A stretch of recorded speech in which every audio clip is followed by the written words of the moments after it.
Do you suppose God has a sense of humor?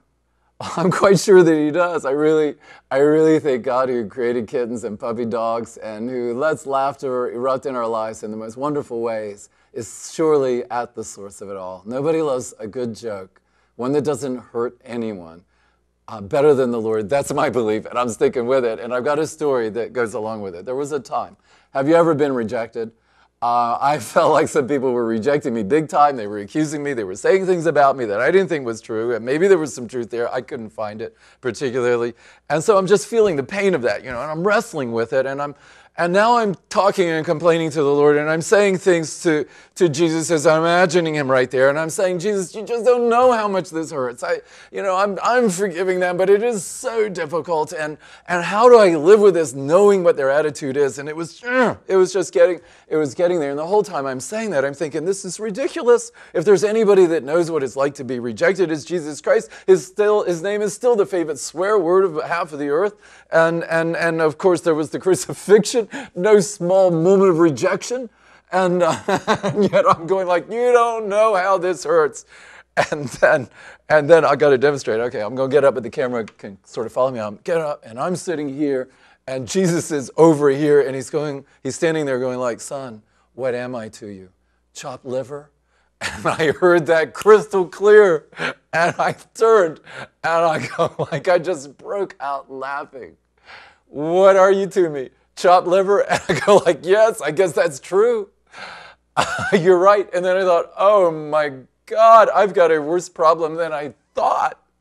Because it's not just about them rejecting me, but it's about me not living in your acceptance of me. Isn't that a bigger thing? Doesn't that trump everybody else's rejection?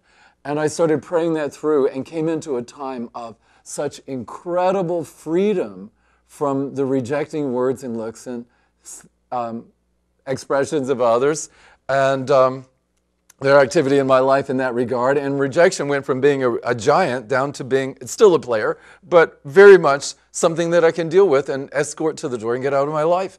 And all because I was shocked into realizing what Ephesians chapter 1 says as a tremendous guard for our heart. It says, this about the Lord Jesus, that everything was predestined for us to adoption as sons by Jesus Christ to himself, according to the good pleasure of the Father's will, the good pleasure of his will, to the praise and glory of his grace. It's something he does for us for free, by which he, the Father, made us accepted in the Beloved.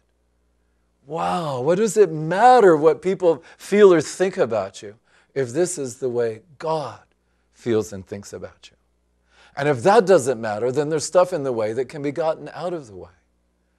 Because what God feels and thinks about us is what's going to go into eternity, and he gets to trump everybody else's opinion. If you'd like to know more about this and see how these kinds of messages could really make a difference in your life as they've been making in so many others' lives, come to healingstreamsusa.org. But I won't feel rejected if you don't.